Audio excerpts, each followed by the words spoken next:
Hi everyone, this is Daniel, And I'm Jun, and we are Korean. American.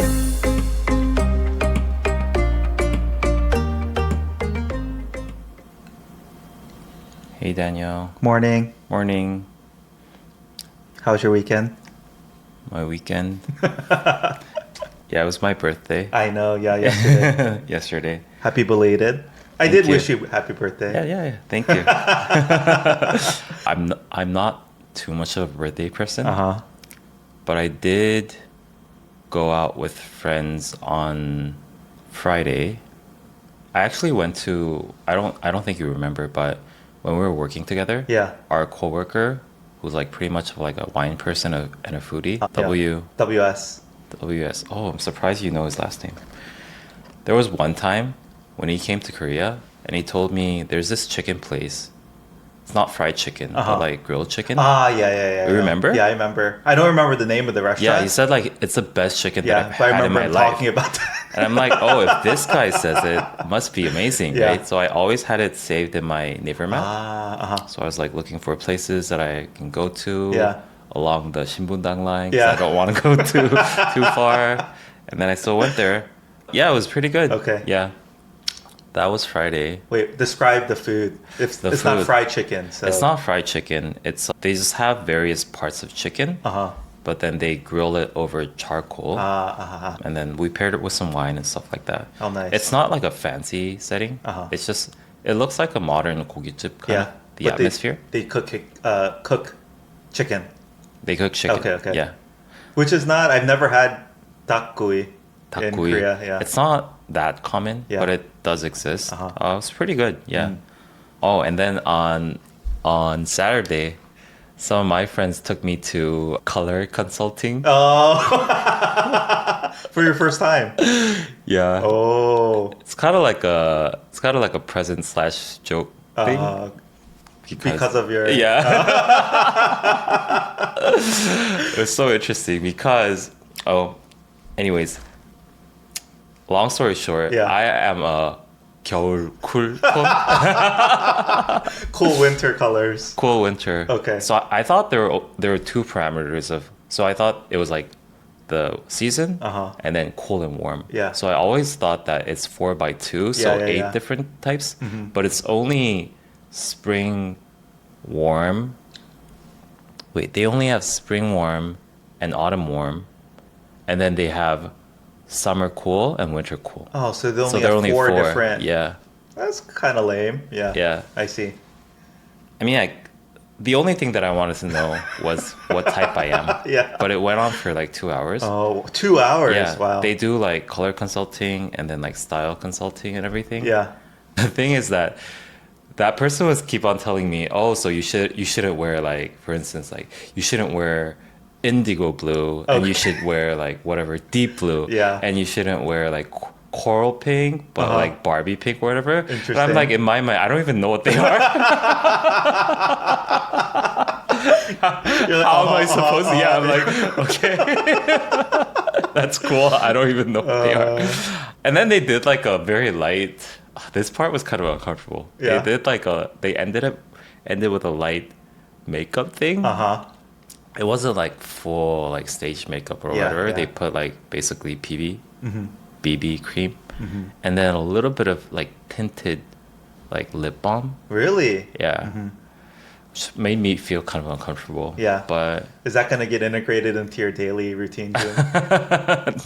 no, I thought it looked good. I Yeah. thought the skin looked better. Yeah. But then, like, I'm a person who tends to touch my face a lot. Oh, yeah. And then I Interesting. did it once, and then I see like stuff coming Oh, off, yeah. and That's I was kind of annoying. uncomfortable. But yeah, that was cool. I've worn makeup, I believe, twice in my life. Also, let me guess. Once during your wedding, right? Not even? No, Oh, not even? no. Okay, then that I have no idea. Oh, you can guess though. Wait, you didn't It's- put makeup on during your It's wedding? wedding adjacent, June. It's wedding adjacent. Yeah. Oh, the photo shoot. Yes, yeah, Oh, yeah. okay, The okay, engagement photo shoot. Oh, but you didn't do it on the day of the ceremony. I don't think I did. Oh, interesting. Wait, That's like a common thing that Koreans do. Now I'm second guessing myself. Maybe I also wore it on the wedding day itself.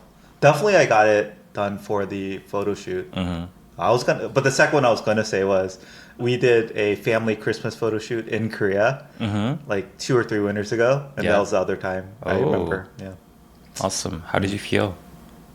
didn't feel anything. Yeah, it's a little. I mean, I think I would generally just trust whatever to the professionals. I know it makes you look better in photos, but honestly, I thought I looked worse in the photos, so that didn't work. Yeah. And I learned that there are like 20 shades of BB cream Oh, really? Yeah, I'm for sure. women. I think they have like 2 for men, Yeah. like dark and light. But then I was surprised that there are certain like lip balms that have a little bit of tint in it. Ah. That's made for men. I don't know if it's like Korea specific or Yeah. That was interesting. Interesting. All right. I'm not. I was excited to try this like 3 years ago. Yeah. I don't know. It's not cheap anymore. It is not. It's not cheap. Yeah. I think before it was quite reasonable. It increased. I think it also wasn't 2 hours before. So I feel like what I see is maybe it's the last grasp to like maintain and milk the trend as much as possible before they all shutter. You know that funny thing where they put like a bunch of cloth in front of you, Yeah, and exactly. then like Yeah, a book, yeah. like they did go like one by one. Yeah, they did not do that. They did They that. did that, okay. But then they're like when they're like, I think they were trying to show me how drastically different Different it you is. look, yeah. And they were looking for my Reaction. I was like, I don't know. Whatever you say, yeah. Interesting. Yeah. They're like, look. Yeah. Look at this. And And you're now like- look at it. I'm like, okay, cool. Yeah. But anyways. Feel it's like very emperor has no clothes on. Like you don't want to admit you don't see the difference. Yeah. You're like, oh. I did tell them from the beginning the Yeah. reason why I'm taking this is because I'm not really sensitive with color. But then I don't think they really know what that means. I see. Yeah. That's its own side discussion. Yeah. Is it not widespread? I think I mentioned this before. In Korea? Yeah, I mean just the knowledge. I think the stat is like 8% of men are colorblind. So, Only 8%? yeah, Okay.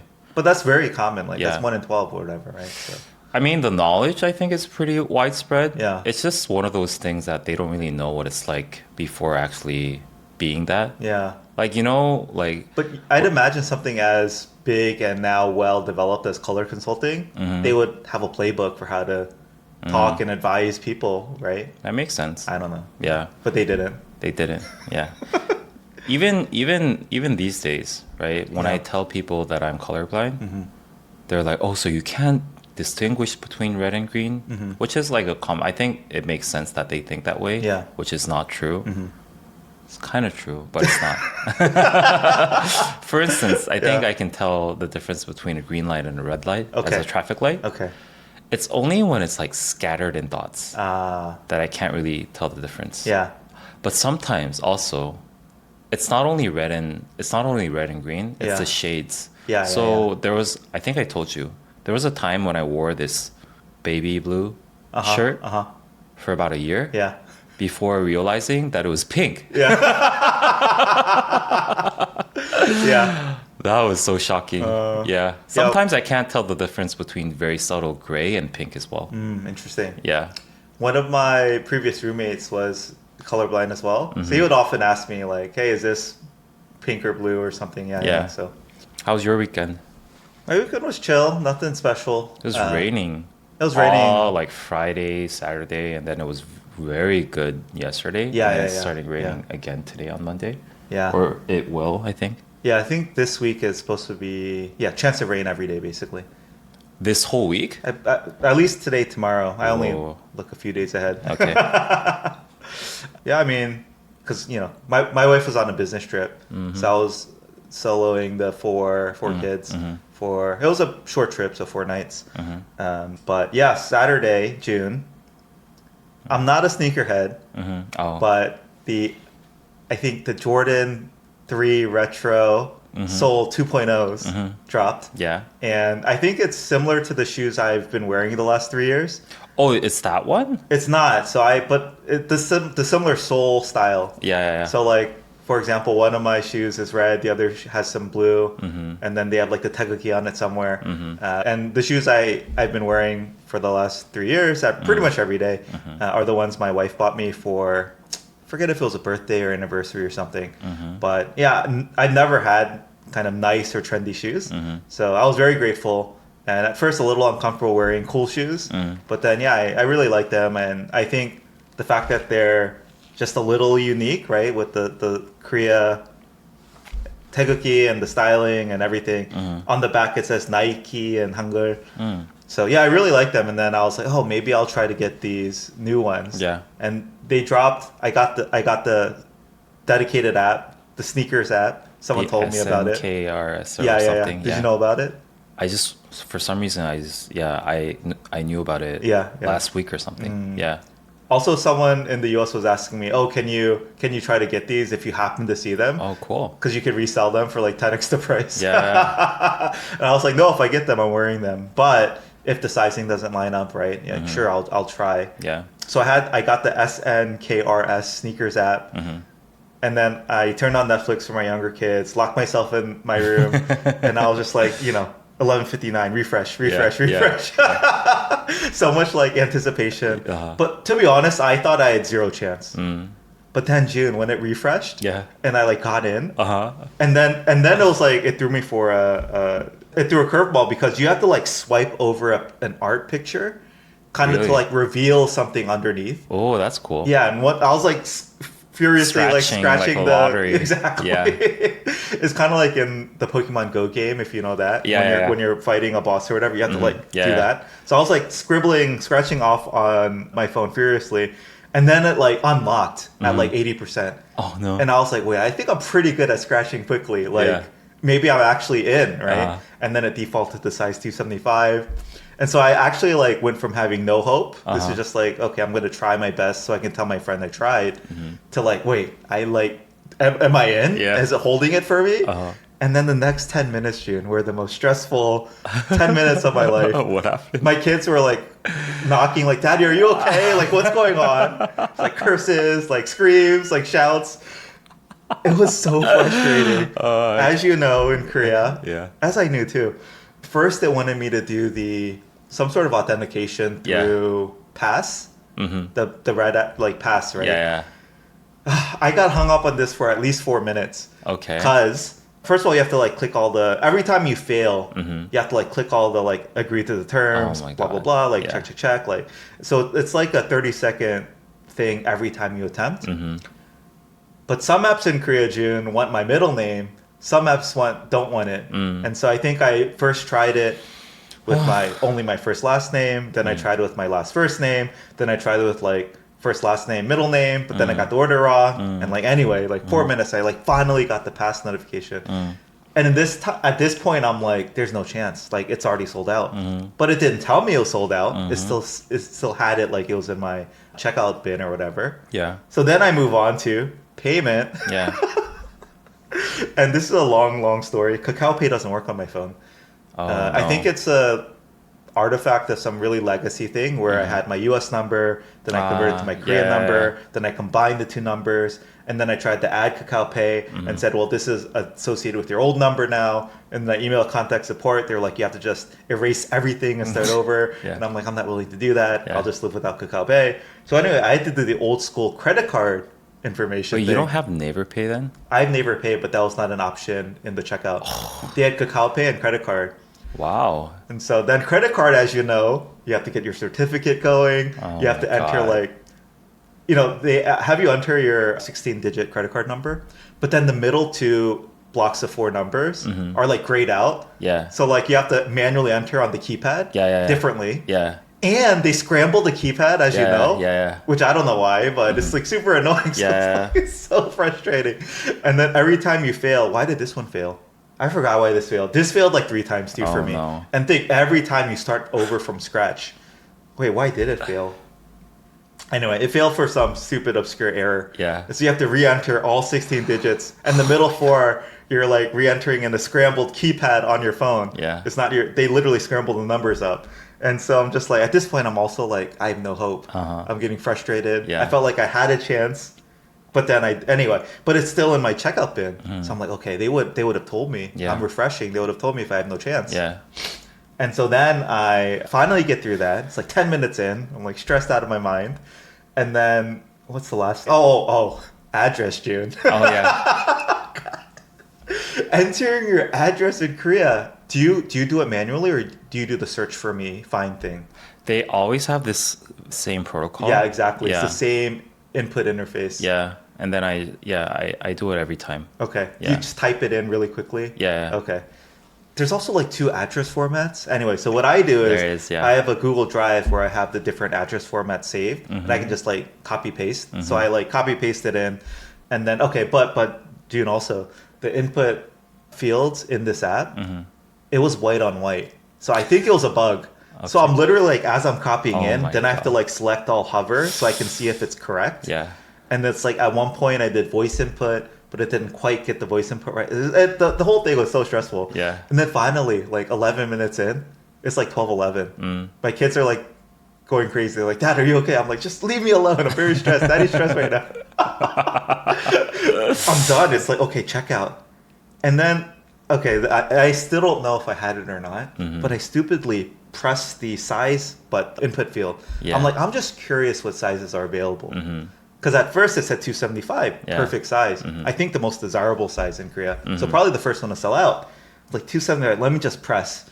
And at that moment, when I pressed, it said it refreshed everything and said out of stock, out of stock, out of stock. Oh, no. So so stressful. I do suspect, even if I just checked out without pressing size, it was all gone anyway. But there's that like lingering, what if I hadn't pressed the size option? What if it had like locked up one pair of 275s for me? Oh my God. Anyway, so I did not get it. I left the room. My kids were like, Daddy, are you okay? Yeah. I was like, kids, I need a hug. And so, that was the first time in my life I've ever tried to get like a new trendy item. Definitely not only in Korea, but first time in Korea too. It was fun. It was kind of an adventure.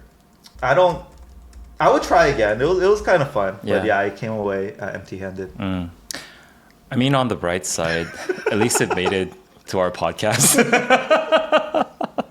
I think the protocol is that this happens with like concert tickets and everything, right? Yeah.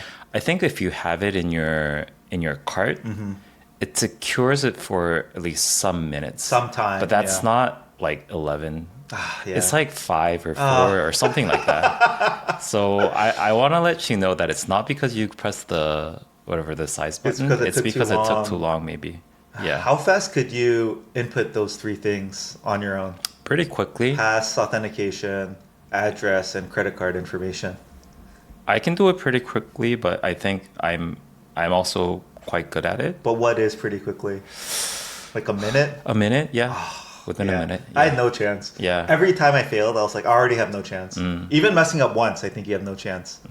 This is something that we really should be addressing. This is also related to, okay, maybe I'm making this too much of a big deal, but then like declining birth rate, and then like, like we have to be welcoming for more foreigners, right? Yeah. To live, not to just visit, but to live in Korea. And I think these are also very important infrastructure for people to, ease in their actually daily living in this country. Not only, like public transportation and like safety and education and whatnot, but like these digital infrastructure is very important. I think this is a very gray spot in Korea right now. Yeah. I kind of wish that this could be a shorts. Do you, as someone who's... I think you've experienced what online shopping can be like outside of Korea. Because I remember you saying like, you said for something, you were like, this is so easy. I just log in with my email. That's all I do. But is it frustrating, this experience for Koreans, right? Banking, getting the local certificate, doing all these third-party authentications for everything, checking all the required terms every time. Like, is it annoying, or is it just like, do most Koreans not even think otherwise. It is annoying, but I think the entire population is gaslighted Yeah. in that it was so bad 10 Well, years ago. it's better now than it It's like, was. oh, it's like a lot better. Yeah. But it's such a, I don't know what online shopping is like in the States now. Yeah. I mean, I actually do because I use Amazon sometimes, not only for online shopping, but just logging into Yes, exactly. things. Yeah. It's just the Registering, same logging as in. logging into any other app Consumer in Korea. app, yeah. It's like ID, email, or passcode. That's all. But then as a Korean, I always wonder is like, is this safe? Yeah. Because you're not making me go through all these authentication processes. Yeah. So I wonder why. Sometimes too, just the illusion of safety is all it requires Yeah. to actually make people, maybe it's just to make people feel safe. And maybe in the end, people actually want all these steps, even if it's not actually keeping things more Yeah. secure. But I think it's all the regulations in Korea, and I think that's that's an true, too. issue. Maybe this is related to another thing that I want to talk about. There was a first presidential debate yesterday. oh, there was. Yeah. I've been noticing all the banners now, like Yeah. the 9 presidential candidates or Yeah. whatever. So it's less than So the election's in June 3rd, I believe. So it's less than what? Two weeks three- away. 3 That's weeks? it's really heating up. And then a lot of the candidates did mention lowering regulations Oh, for yeah. innovation's sake. Because there are a lot of things that Korean like businesses want to do that are somewhat like AI driven or anything that's related to innovation. Yeah. But there's so many regulations Yeah. in Korea. So I think the big difference, philosophical difference between Korea and the US is that the US lets you do everything. But once you get caught doing something bad, Yeah. you get penalized very heavily. But in Korea, it's the opposite. They don't let you do anything. Then the fine's But not then even of a turd. But then if you do something bad, the penalization is so light. Yeah. So it's like, I think there are pros and cons, definitely. Yeah. But in terms of, introducing innovation and trying new stuff, Yeah. there's like so many hurdles that you have to go through. Yeah, I think most people would not be aware of how heavy Korea's government is when it comes to regulation and like overstepping in a sense their bounds. I think globally, Germany is very famous. EU overall is very famous for having a lot of rules and regulations and things like that. I don't think people most people would know Korea is like this too. Yeah. Do Koreans recognize this globally? They're probably one of the top regulated governments or countries in the world. I don't think your normal Korean would. Yeah. Because how would they? Exactly. Before comparing with some other countries. It's just like they probably assume that this is what every country is like. Yeah. And even me, when I go to the US, I feel this sense of discrepancy of like, oh, you're allowed to do this? Yeah. That's interesting. Like, oh, you let autonomous taxis just drive around the Yeah, city yeah, center yeah. of San Francisco. Is this okay, kind of, right? Yeah. I think America's regulation comes from a place though of like, we've talked about this before on the pod. They can afford to regulate in a sense, right? They're Yeah. the leader. They're trying to hold themselves back, do the ethical, moral, right thing, right? Yeah. It's surprising that Korea is such a high regulation country. And I do agree. I do think it not only holds the country back from innovation, let's say, and being more of a world leader in certain ways, it really does hold it back from being a global business center as well. Although, the overreach and the rules and regulations for the country, I think is preventing it from becoming, let's say, like Singapore or previously like a Hong Kong. Yeah. So, I think I talked about it a little bit before, but I saw this. I don't know where I saw this. Maybe somewhere in social media. Someone had a very interesting analysis on this. Is because Korea was traditionally and still is a very bureaucratic society, meaning that you don't go up the ladder because you did better. You go up the ladder because you're still there. You're there for like X years amount of time, and you automatically get promoted, right? That's like seungjin in Korea. So therefore, you don't try to do anything outside of your way Yeah. to perform better. It's just that you don't try to get fired. Fired, exactly, yeah. And therefore, you just don't let anything crazy happen.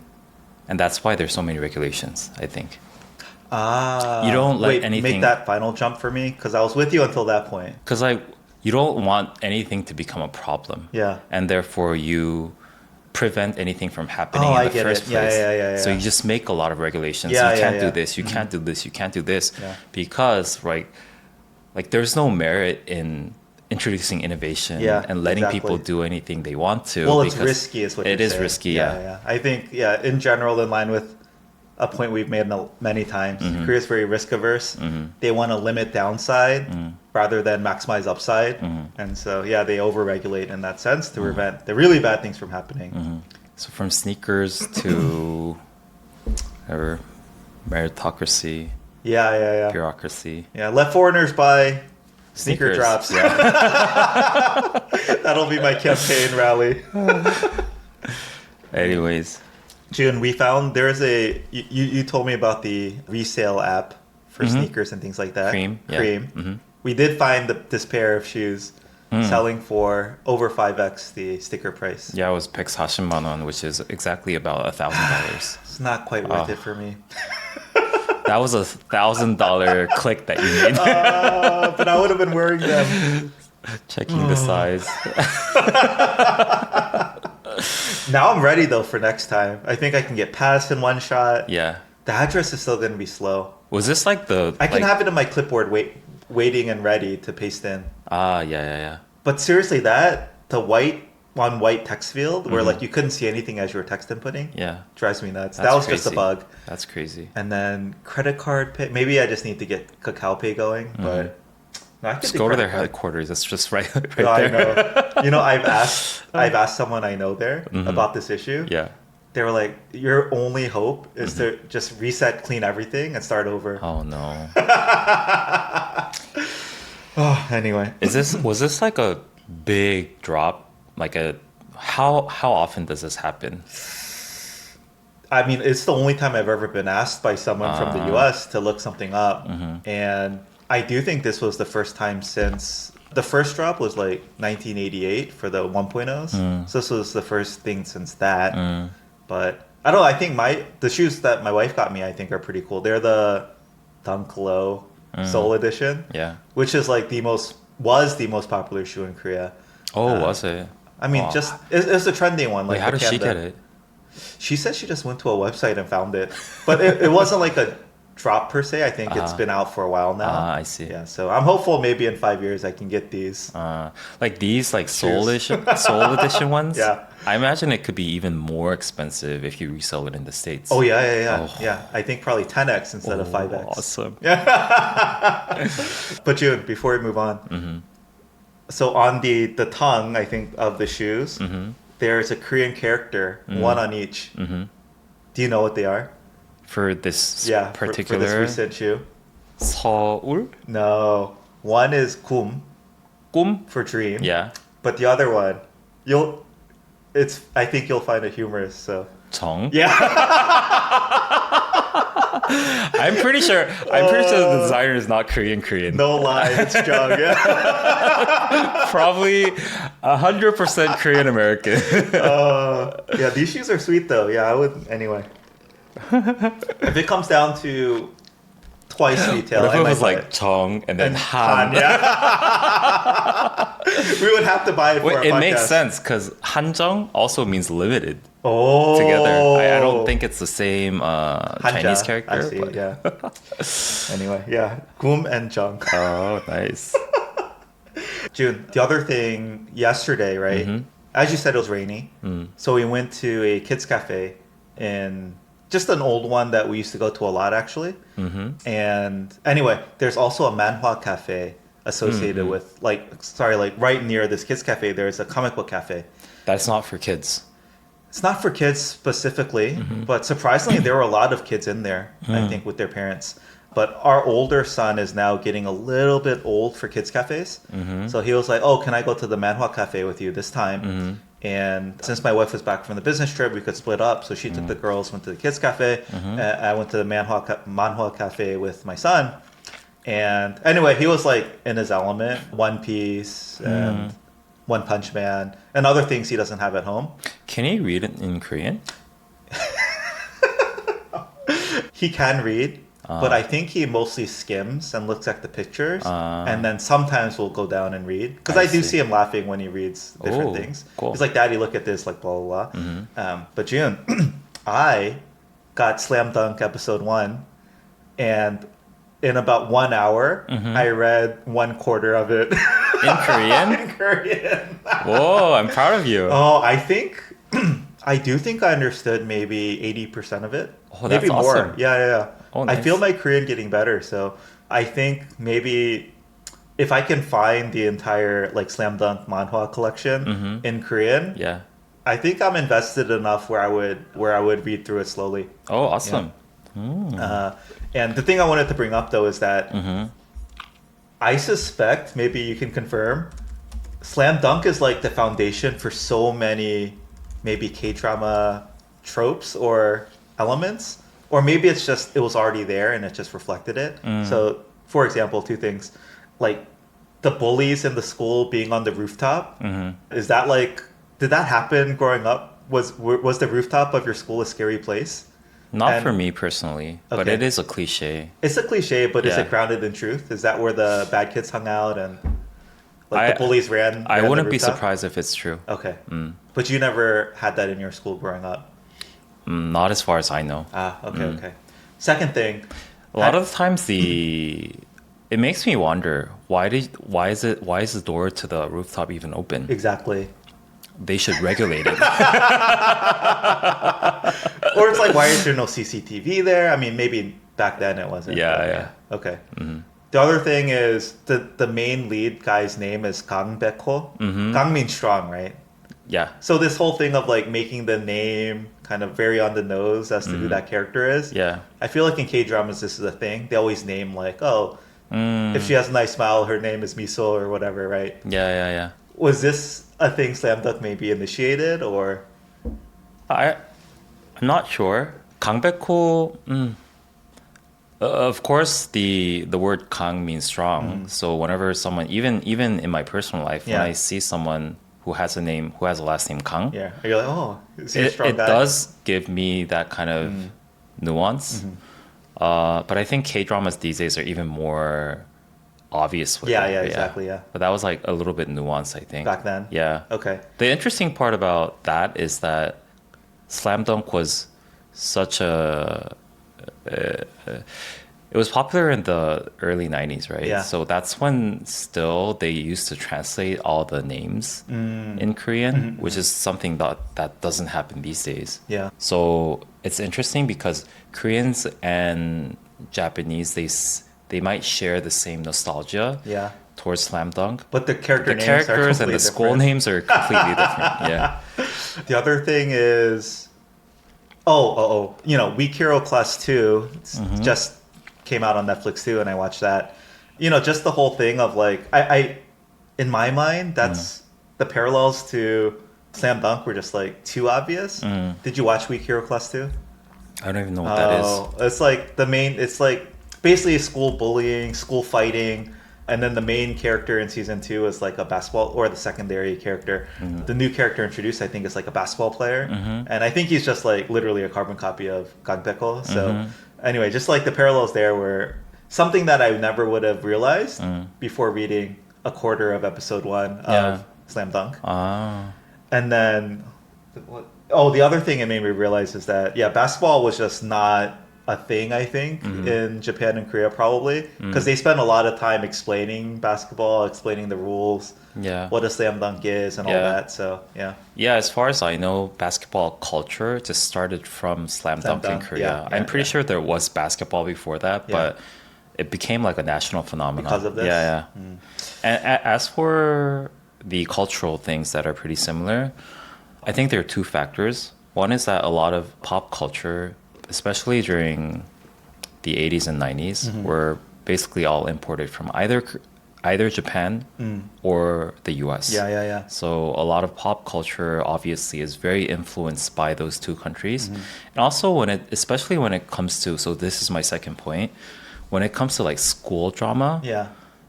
it has to be very influenced by Japan specifically because the school, like the modern school system is heavily influenced by Japan. Yeah. Because I think that's when they, From the colonial era. yeah, when they instituted everything. Like the school layouts and it's so eerie because it's so similar. Yeah. Like that even like the building typologies of having like this very long Oh, really? Yeah. hallway and then classroom.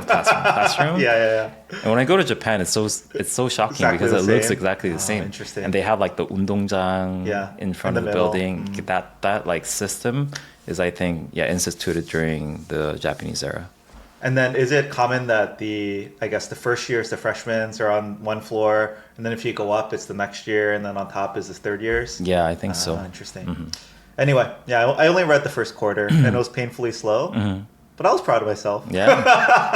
I was like, oh, I know what that means. And then probably I had to look up maybe one word per page. But I could also infer through context what it kind of meant. Anyway, I have my set of notes where I write down words I don't know. Cool. But yeah, we could go on a long basketball tangent, which I'm not going to do right now. Maybe. Because, the Warriors just got eliminated. The Eastern and Western Conference finals are now set. The last 4 teams are left. Sorry for our Denver listeners. They just lost to the Thunder. Yeah. I wanted to go down, if we had time, and see which basketball names your typical non-basketball fan in Korea might know.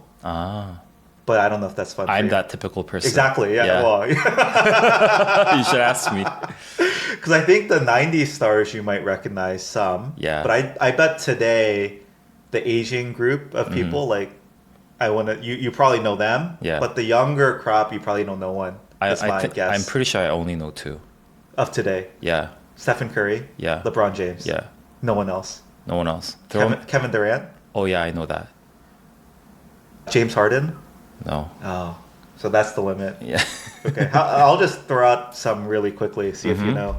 Giannis Antetokounmpo. You almost spat out your coffee. Shea Gilgeous-Alexander, SGA.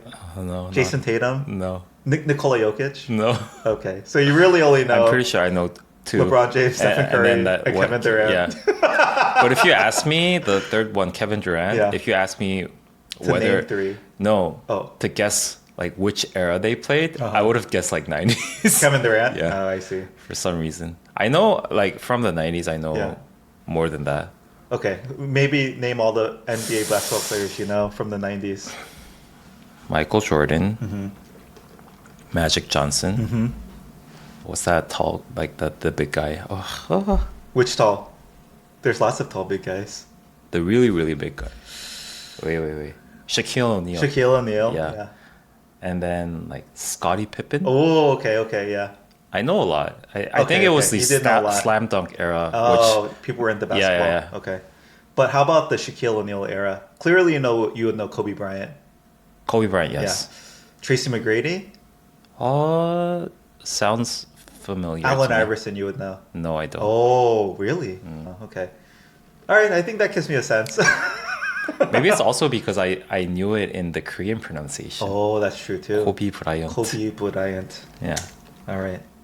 But anyway, that's fascinating that before we move on, I think slam dunk was American culture. Wait, sorry, what's that other that other guy in the Chicago Bulls that had the crazy hair? What's that? Dennis Rodman. Yeah, Rodman. Yeah. He's the one that Kang Baek-ho was the character was made.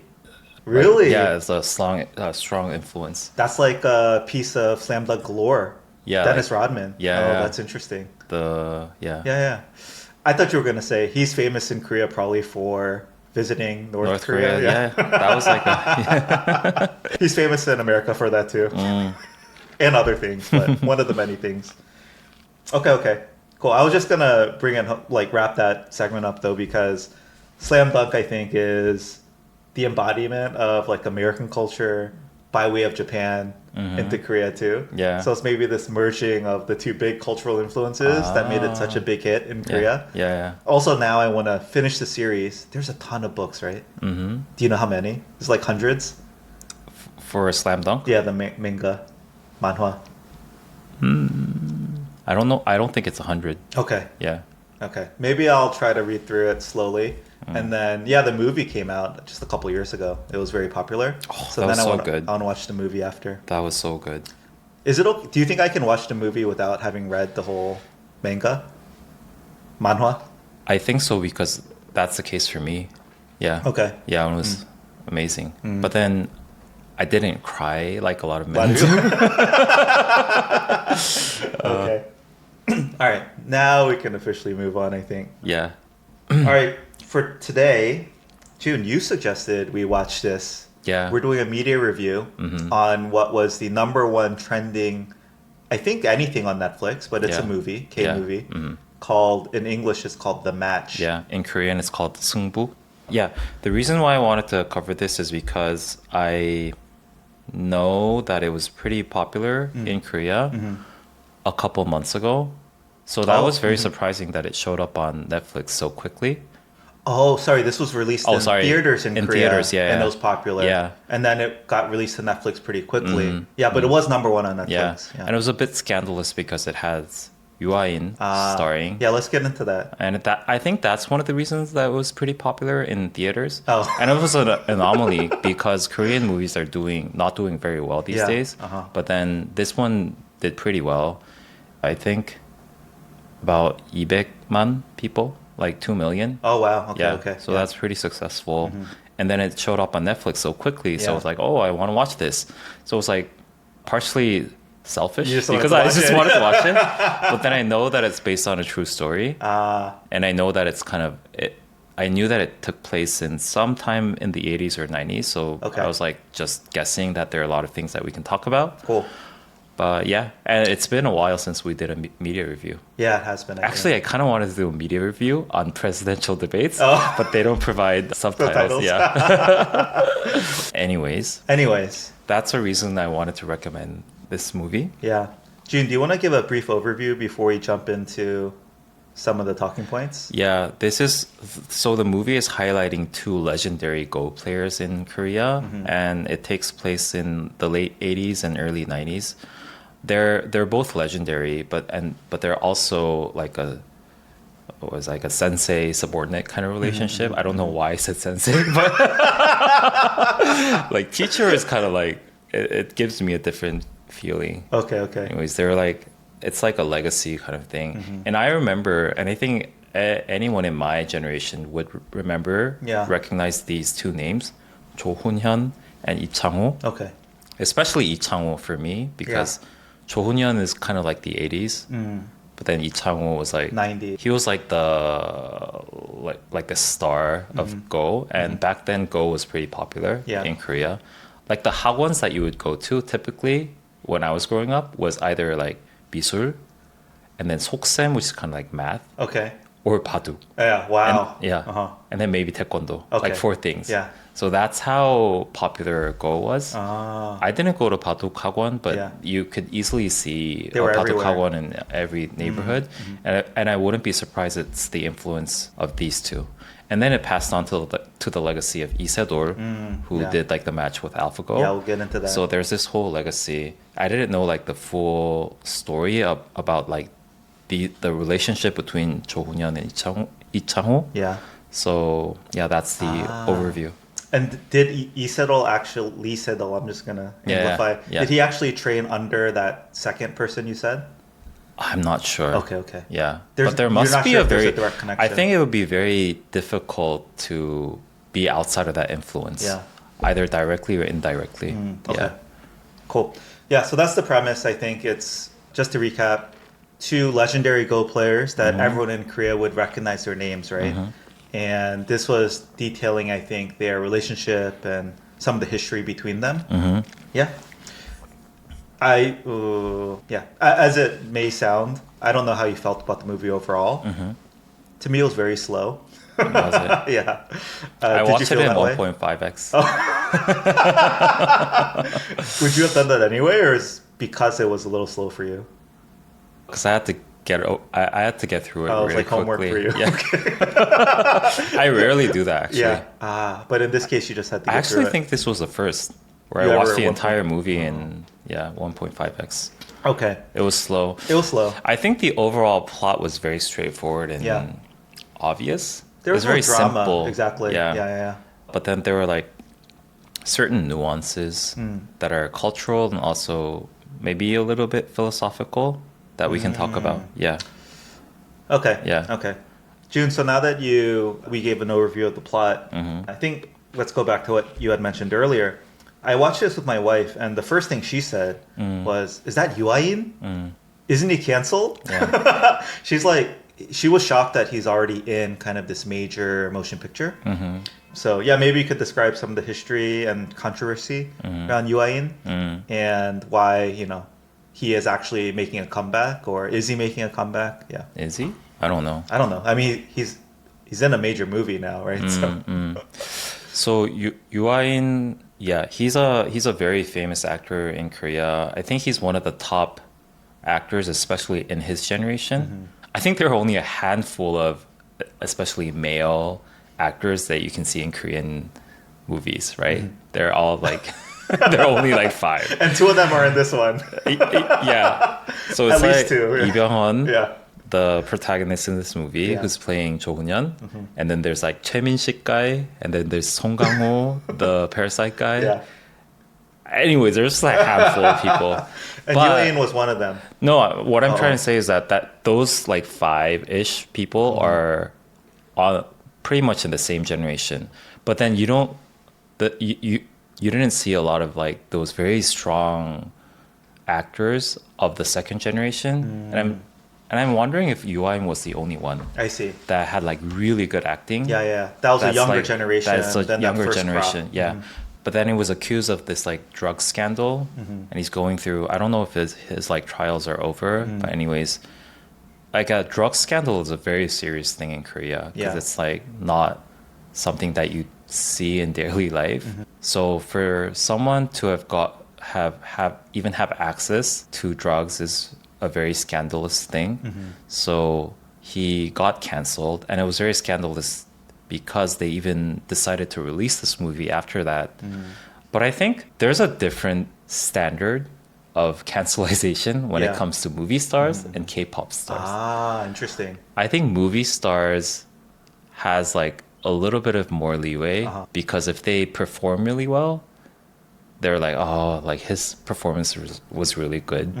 And they can make a comeback easily.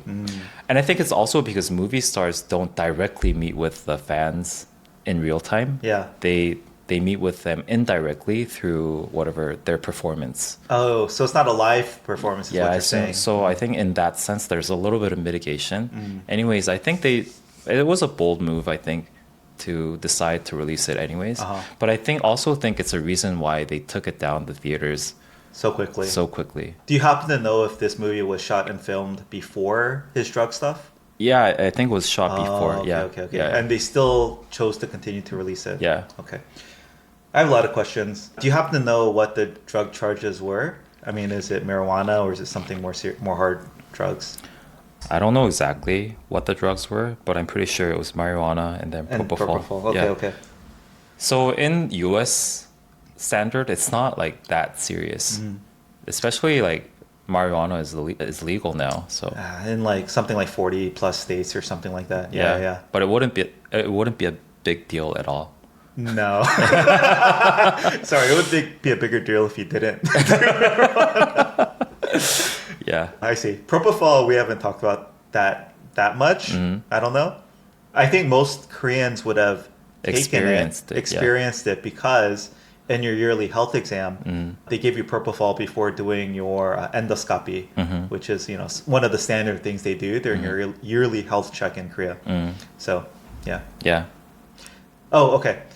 Secondly, I think you said there's some sort of tiering or classification, like levels to cancellation in Korea. Do you want to go through a tier list of like, let's say, drugs versus drunk driving versus domestic violence versus infidelity? And then, like you said, actors maybe a bit more immune compared to K-pop stars. That's versus what I feel. Politicians versus athletes. Like, is there anything interesting there? I think in terms of what they did, Yeah. I think the highest would be something related to sexual assault. Oh, really? Yeah. Okay. And especially when it's related to minors. That would be like the highest of the high. Okay. I think that's probably same in the US, yeah. And then it would be drunk driving maybe. And then I think drunk driving and drugs are pretty similar. Equal, okay. Yeah. I mean, alcohol is a drug if you think about it, so. Yeah. Adultery could be something else. That's below Is that below that? Okay. Yeah. What else? I don't know, gambling, debt. Gambling is not. It is worth being canceled, but it's not that serious. I think compared to the other three. Okay. Yeah. Okay. So sexual violence, Maybe and then drugs, alcohol, Yeah. And then adultery. and then adultery below. Okay. And then maybe gambling. Yeah. But anything else? Like, what else can you get canceled for? Cheating on your credentials, lying. That's not worth being canceled, For. I think. Oh, Yeah. so those are the three major buckets of cancellation. Mm-hmm. Okay. How about people getting canceled? Like, who is the most at risk versus immune to cancellation? I think K-pop stars, especially because they're targeted towards very young people. So I think there's a higher standard. Yeah. For instance, like I've seen K-pop stars being canceled because they smoked. Cigarettes. Yeah, Oh, they don't wow. get canceled per se, but they get highly criticized because they will always want to depict this very pure, innocent image. Sure. Yeah. Yeah. So K-pop idols are like female K-pop idols, Yeah. and then male K-pop idols, Yeah. and then like the actors and actresses, and then politicians. Okay. They never get canceled almost. Oh, really? Yeah, because there's a very low expectation. How about athletes? Athletes. Athletes are below actors and actresses, I think. Yeah. Yeah. I think one thing you did not mention that I would definitely pedophilia or anything related to minors and sexualization is at the top, I believe. Yeah. But after that, I think it's what you say and what you believe is what gets you canceled in the US. Yeah, relative to like maybe less so what you do. Of course, drunk driving, no one's gonna like say great job, right? So they understand so long it didn't hurt anyone at the end of the day. But probably one of the top people being, I mean, it's hard to keep track, but like J.K. Rowling, for example, Harry Potter author. Hey, what did she say? She's like not that inclusive of trans people. Oh, interesting. And I think she's getting canceled hard because of that, right? And I think that's interesting where it's like philosophically, if you're not inclusive or maybe outdated in your thinking or what, people would say is like hateful, right? In your comments and your beliefs. I think that's probably the second reason people get canceled, I would guess. Maybe, domestic violence is still higher. It's hard to say. But yeah, I think, and then, drugs and alcohol and infidelity right there, almost non-cancel material anymore. Yeah. Yeah. Interesting. Interesting. I just have to point out the K-beauty standards that's something that is not a thing at all in Korea, I believe, but is something that, some people are against maybe more globally, which is just like the K-pop stars putting forth this crazy image of beauty standards and physical looks and whatever, to the point where like I read some K-pop stars get injections so that they don't build muscle mass, so they can stay just like stick Slender? skinny. Yeah, exactly. Whoa. And I don't know if Because that's they do all the dancing and stuff? exactly so that if you exercise that much, right, you might get more muscular and more toned, but they don't want that. Crazy. So they go to they go to extreme means to try to prevent even gaining muscle, right? That I think anyone would say is unhealthy, and yet that's what the K-pop industry puts forth. But that's not getting them canceled for setting unfair or unrealistic beauty standards, and I'd say unhealthy, right? Beauty standards. So again, that's something I think that would never get you canceled in Korea. Like, oh, they look too good, or they care too much about their looks. What's interesting is that even up until the 90s, someone having plastic surgery was Yeah. something that they didn't announce publicly. And That if could they, get you canceled. Yeah. yeah, potentially. But it became so normalized Yeah. throughout the years that it's not even a, yeah, it's something that people would be surprised to understand that they didn't go through any plastic surgery. Exactly. Yeah. Nowadays, yeah. Anyways, it's believable, those injections. Yeah. Yeah. All right. So yeah, Yoo Ah-in, I think less than. Do you know exactly? I think it's been about 2 years Yeah. since he got canceled for this drug stuff. Sounds right. Yeah. Are you surprised personally, or you're like, oh, this is, he's an actor. It's been 2 years. He was that popular and famous.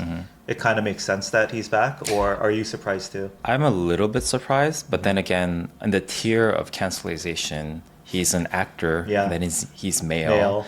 And then he didn't have a very pure, innocent image to begin Oh, to with. begin So I think for him, it's like it makes sense. Interesting. Yeah. Yeah. Here's a question I have, June. As obviously Netflix has increased the reach of, K dramas and K movies tremendously. Where I think the Korean box office doesn't probably even matter relative to the global earnings that a movie or drama can make now. Like, why should you care if you get canceled? Or why are people still so, I guess, fearful of getting canceled in Korea? Where if your global reach, even for K-pop stars, right?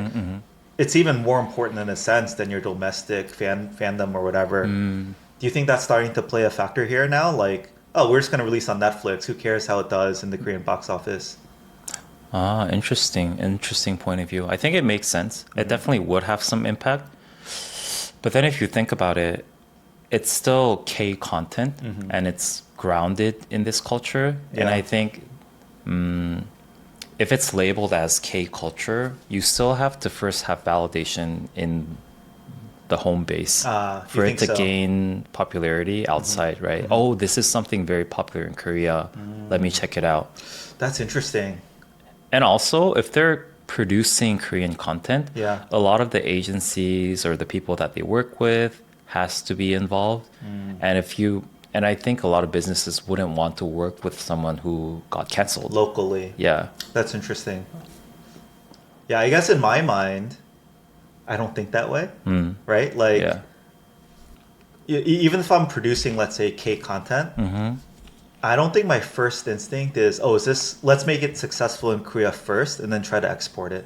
I think K content has taken on its own, just like, it's achieved that status where you can create K content, film it in Korea with Korean actors in the, let's say, Korean style. Yeah. And if it's just targeted towards the global audience, Yeah.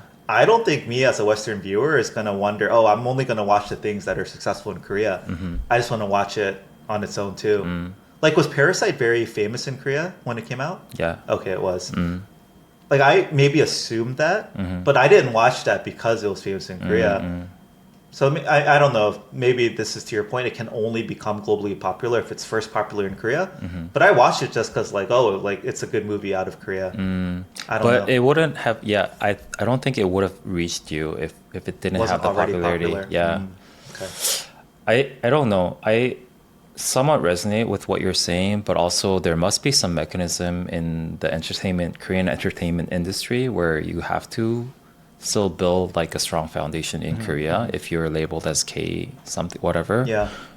For instance, I think a lot of like popular Korean K-pop labels are starting to push out these boy bands, girl bands that are specifically targeted. Yeah, they don't even have like Korean members there. Exactly. Yeah. But they always have one. They always have one or Korean. two. So I think that is some clue that we're trying to Still cater to the local fan base a bit. Yeah. But or maybe targeting. like there has to be this validation that this at is least one somewhat member. related to Korea. And they still, even those bands still perform in like the traditional Korean TV shows like Inkigayo, like they do like the weekly K-pop to whatever build up thing. the local fan base. Yeah. Interesting. I mean, it begs the question, right? Like, what makes a Hollywood movie, right? Yeah. It's the fact that it has the A-list actors, maybe as a production factor, the marketing behind it, Yeah. right? But it doesn't have to have American actors. Does it have to speak in English? Maybe, I don't know. Do you know any American actors or actresses or musicians that are wildly popular internationally, But not but not popular. not domestically? I guess, okay, that's a little different because, like you said, America leads global culture. Yeah. Okay, maybe that's my American centric mindset, No, it is true. right? And it's Yeah. also the biggest market globally. Yeah. So it would be hard in that sense, right? But I'm thinking, like, oh, are there British or Canadian or some other nationality that is more popular in the US than they are domestically? I mean, I think you could even argue K-pop is that. BTS is more popular globally than they are here, I believe. But like, yeah, that can happen. Yeah. I But that's not popular locally to begin no, with. but yeah, I mean, I would have to think and do some research, Mm. but yeah, America's hard to make that analogy. But I mean, like here- for instance, 불닭볶음면, that Yeah. like very spicy. yes, the Instant bulldog noodle thing? challenge, yeah. I think it's now even more popular outside of Korea. Than in but Korea. then it had a very strong popularity and fan base To in Korea. begin with. Yeah, yeah. Interesting. Good question. Something we can touch on in the future. All right, June, the second big thing, obviously, this movie is entirely based on Go or Baduk. Let's just talk about that because you said it was one of the 4 major hagwons that your generation would have gone to growing up. I did not even hear of this game until my sister came back from college one year and was obsessed with it. And I think, wait, where do I want to go with it? Oh, I think the only reference maybe outside of if my sister hadn't come home from college one year obsessed with Baduk and like trying to teach me, I think the only time I would have known of it was through like K-drama and K-content. Because it's heavily featured, I think, as like, oh, if you're a Go prodigy, I think that means you're like really smart and intellectual, maybe, right? Because Reply 1988, that main lead was a Go player, right? Me saying that main lead was a Go player. So I just, obviously also beyond that, when I was coming to Korea in the 2010s, like it was on TV, right? The novelties were, oh, there's a channel dedicated to StarCraft, and there's a channel dedicated to Go, Yeah. right? Even in the recent K-drama The Glory, Oh, was there There's a a Go scene- player there? they're not Go players, but I think Go plays a pretty important factor. Ah, yes, you're right. Yeah. Yeah. The female lead and the male lead, I think, Yeah. bond over Go, right? So, yeah, I think clearly it's deeply entrenched in the culture here. Maybe you could talk more about, I guess, what are the cultural nuances or how do Koreans think and associate with Go? I don't know. I think it's a very East Asian culture. I think China, Korea, and Japan. Is it a Chinese game or a Japanese game? I think it originated in China about 2,500 years ago. Oh, interesting. You did the research. Yeah, and we can compare with chess at a high level. But chess originated in India 1,500 years ago, so Go is older. Globally, ChatGPT told me Go has about 60 million players globally, but heavily concentrated in East Asia, whereas chess has about 600 million players, so about 10 times bigger reach for chess. Yeah. So I think Go, in my mind, is a very high society there's a high society type of nuance for me. It's something that the quote unquote 양반, The upper class do. So there's like a level of like, oh, I'm playing this very sophisticated game type of nuance when you're playing Go. Also, for some reason, it's a male dominated thing when I was growing up. Like all the male adults knew how to play Go. Yeah. It's like a manly and then sophisticated thing. What would be a good Analogy? equivalent of that in the States?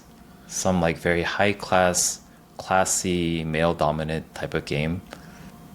I mean, poker maybe. The two maybe. things that first came to mind were Yeah. poker and chess. Yeah.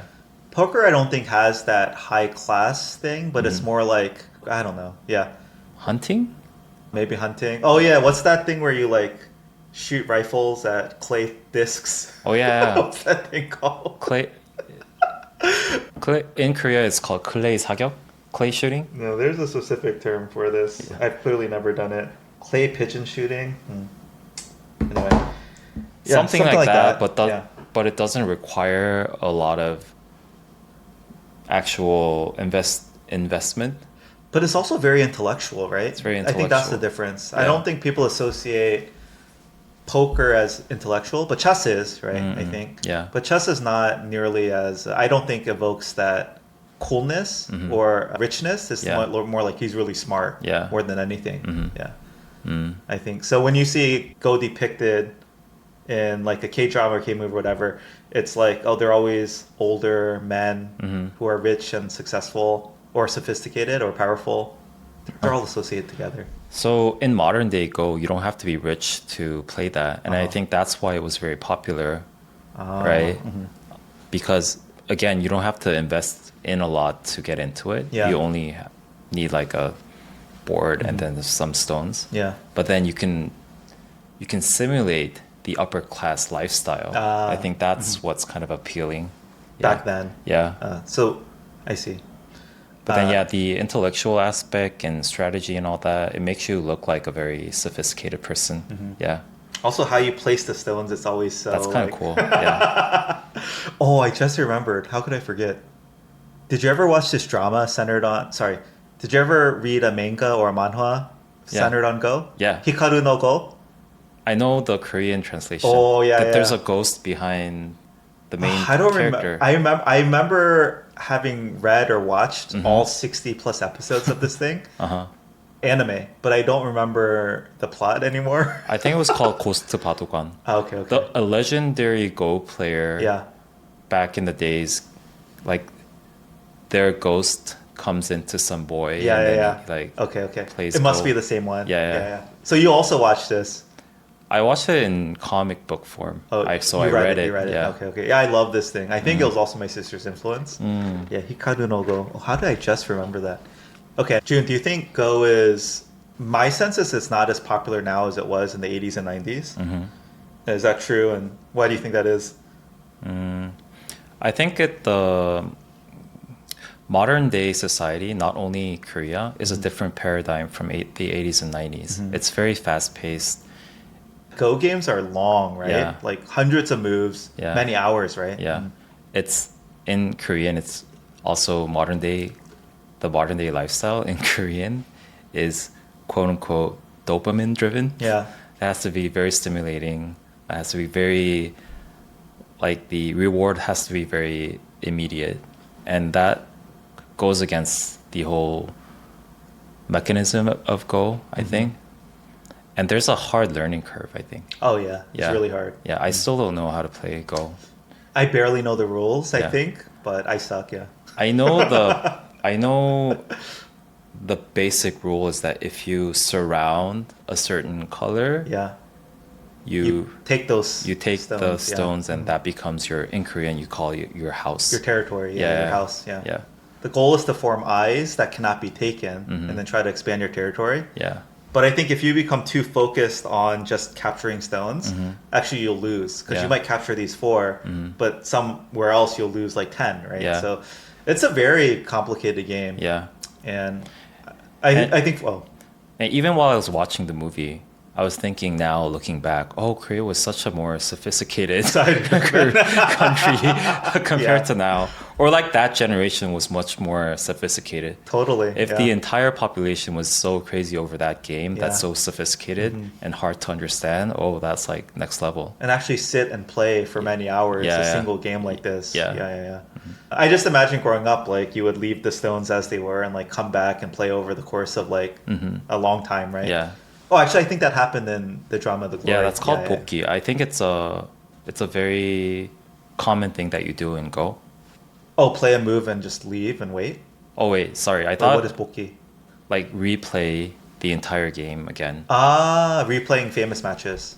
No, like after you play a game, Uh-huh. you come back and you replay it again I and replay like the game. speculate like what was the Analyze the strategy. game, Yeah. and I see. Oh, sorry, maybe you're talking about something else. No, just like, so for me growing up, right, an equivalent game in that sense, where it would be played over a very long period of time and it would never end, was Monopoly.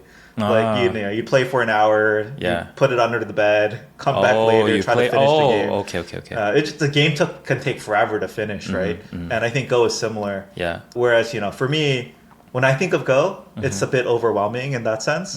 Versus chess, for example, you can finish a game in like 5-10 minutes. It doesn't seem as anywhere nearly as complicated or as difficult and challenging. Yeah, and I think that's brings us to the second point. I think a lot of people globally might have first heard of Go when famously, right, Sedol played AlphaGo, which was a DeepMind creation. This happened in 2016. 2016. Yeah. And I think at the time, of course, like for chess, computers had become better than human players. I think in the late 90s, early 2000s, was that when famously what Gary Kasparov played Deep Blue, which was the IBM computer version of chess. Yeah. But the thing is, Go is, without going into too much detail, Go was not supposed to be solved by computers for another 10 years. Because very creative. It was considered a very creative thing, strategical thing. Also, basically the amount of possibilities in board states is infinite compared to chess. So they're like, computers cannot brute force this for a very long time. And I think I remember the talking point in 2016 was, this is 10 years ahead of what we thought was possible. AI experts and people predicted Go will not be solved by computers for another 10 years. Yeah. And yet, it got solved, right? Yeah. As we know from the Sedol match.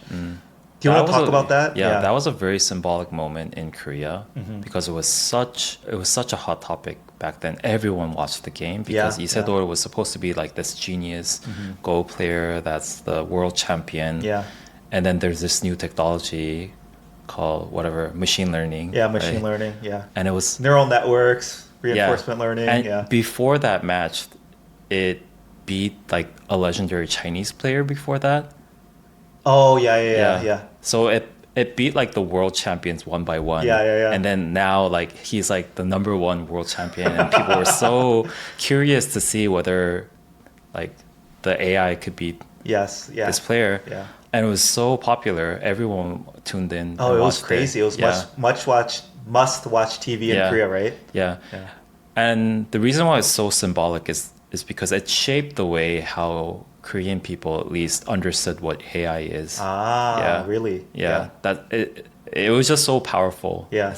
It was like a moment where I think, at least for Koreans, like the human race sort of gave up on trying to win what a computer is. I think Sedol has a very famous quote. Yeah. So he lost 4-1 against AlphaGo. Yeah. I think 3 years later he retired in 2019, and he has a very famous quote, which is like, it's along the lines of, even if I become the best human at this, I'm no longer the best. Like basically humans have been conquered by machines. Yeah. So I wonder how different it is because like the Olympics, right? For instance, you don't compete with cars in like a running race. Exactly, yeah. And people understand the value of what humans can do without the help of modern day technology. So I wonder how this is different. It feels kind of different for some reason. It does feel different, right? Yeah, but I wonder what the difference is. I think this is a psyche thing. I'll use chess as an example. I feel like chess is more popular than it's ever been. And there's a bunch of reasons why, YouTube, etc. But Go for some reason doesn't. It just feels like it's dropped off a cliff ever since that Sedol versus AlphaGo match. Yeah. And I don't know why. Maybe it's just it doesn't have the global reach that chess does. I think the games are just too slow. They need to make it faster and more entertaining for like a modern audience. But I do think it's interesting, right? Like, why does chess have so much staying power, even though it's been 30 years or 20 years since humans have been outclassed by computers, whereas Go is just dropping off a cliff. I think for me, it's probably Go is just not made for the modern world. Maybe. The games are so long. It's so slow. It's so like kind of boring, right? Like you can have a whole Go match without any battles, right? The battles are the fun part, but it's just like slowly taking territory. It's kind of like, just a slow game. And I'd say fairly unexciting. So. But I do want to mention that it's not that he lost, what matters. I think it's that he won that one game. Oh yeah, Which was so crazy. Game 4. Because if I remember correctly, no other world champion before Isidore ever won a single game before that. It was like the only time like a human being actually beat a deep learning algorithm in at least one game. Yeah. And there was that very famous Hand scene of God? where it showed like a pop-up that almost looked like an error message when AlphaGo lost. It says really? like AlphaGo resigns. And then it had like showed like a bunch of code or something that it's almost felt like it's something that it was not meant to show to the public almost. It was almost like spit out an error because it lost. Oh, I didn't remember that. It's like malfunctioning. Yeah. And there was that very famous like one move, whatever, like the 78th or something. It was, yeah. So there's two very famous moves in this match. Yeah. First was the one you were talking about, Hand of God. Yeah. Move 78 in match 4. And I think the way I remember hearing it was kind of a desperation move. It wasn't like the best move per se, but it kind of tricked the computer, AlphaGo in this case. And so he did win a match. But he had already lost because it was 3-0 at that point. So it's kind of like a consolation, right? Like it did feel good, but the match had already been seeded at that point. Yeah. And I think move was it 37 in the second game was also very famous because I think all the analysts were like, is this a mistake? What are they doing? It was a non-human move. It was the first, like, this is just a computer move, they call it, right? Like, no human would ever play this. Yeah. But it became, like, so brilliant and completely changed how people think about the game, right? Yeah. So I remember watching at really weird hours, like in my bed in the US. Yeah. It also captivated, I think, me personally, but a lot of the world, at least my community. It was, man versus machine, but it was also a Korean player, and it was this game that again people thought was like really unsolvable. So I remember watching the first match, and I think most people were hopeful that the human would win. Yeah, like, I was rooting for human. I think everyone was, not only because he was Korean, but I just wanted the human to win. But then, like plus he was a Korean. But then, very quickly it got kind of depressing. Yeah. Did you feel that way too? It's like so overpowering and hopeless. Just after the first match, it was just like, just no chance. Yeah. Yeah. Do you think it was popular amongst general American audience as well? Or is it because... It made national headlines for sure. But I think, especially in my, tech community, it was even more popular. But yeah, for my tech community, it was probably most people's first time understanding Go. And there was the commentator, like the white guy with the... Anyway. We didn't see the white commentator. Oh, you did? What are you talking about? Oh, okay. In my broadcast, June, I think there's like one American 9Dan Go master. There's only one. Okay. Maybe that's not true, but he was commentating for us. And it's probably our first time really understanding the deep strategy and nuance of the game. But we were watching it for like man versus machine, right?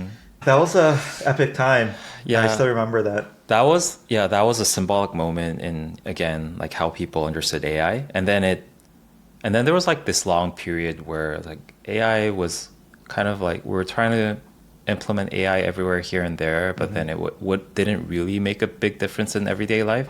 But then like 3 years ago with the advent of LLM models and all that, now it's like AI is just like this superpower that can do anything. Korea is one of the highest per capita users of ChatGPT. Is it? Yeah. So cool. That was a huge topic in yesterday's presidential debate. Oh, really? Yeah. Like the use of AI or how is Korea going to become a powerhouse in AI? Yeah, because there was this one candidate who was like, oh, we have to make Korea's like own domestic ChatGPT AI, and I'm gonna make like everyone make it use for free. And then there's this other candidate like, how are you ever going to do that? No chance. There's no way. Yeah. That was so interesting. That's a so exciting. Yeah.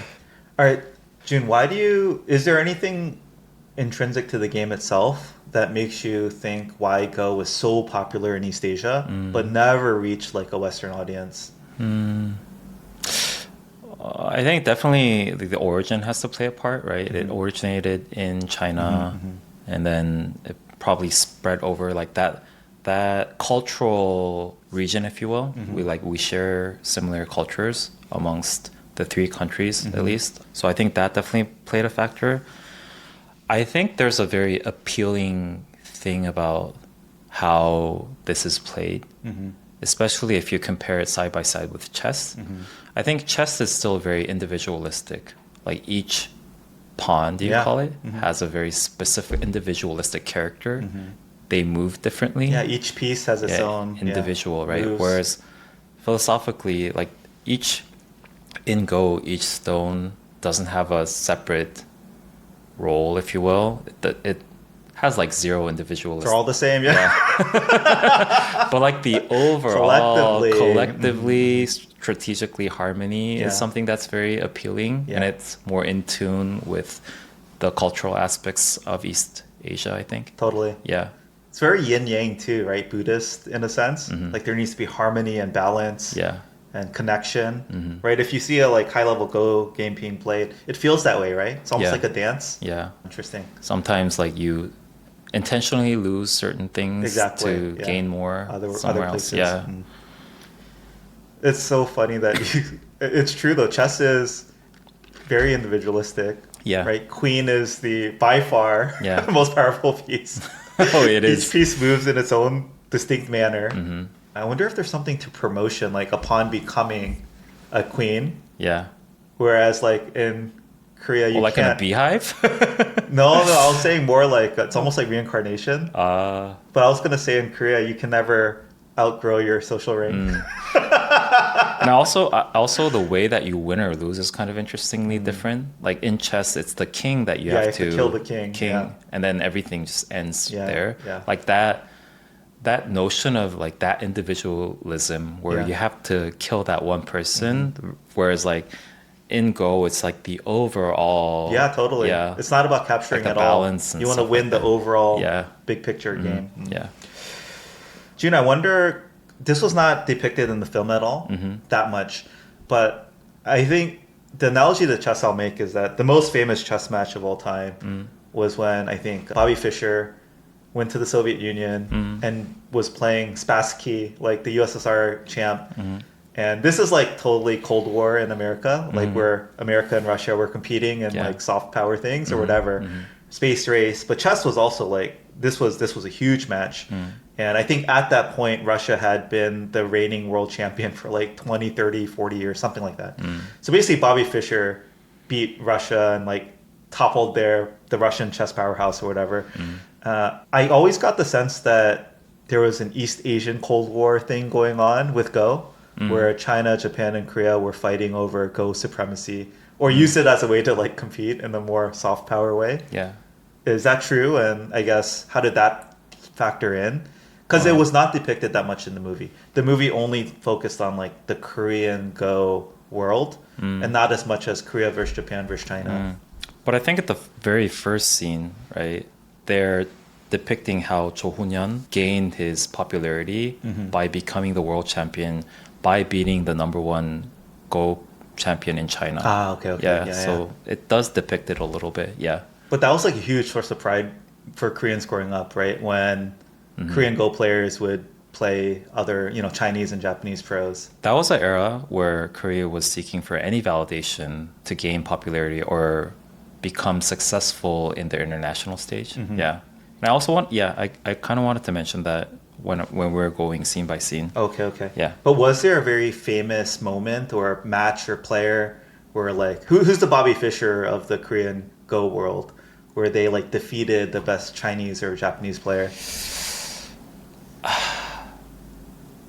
I don't think, and if this is true I was gonna mention, I don't think that Bobby Fischer game would have been known by Russians. Right? Because history is only written by who won. Interesting. Yeah.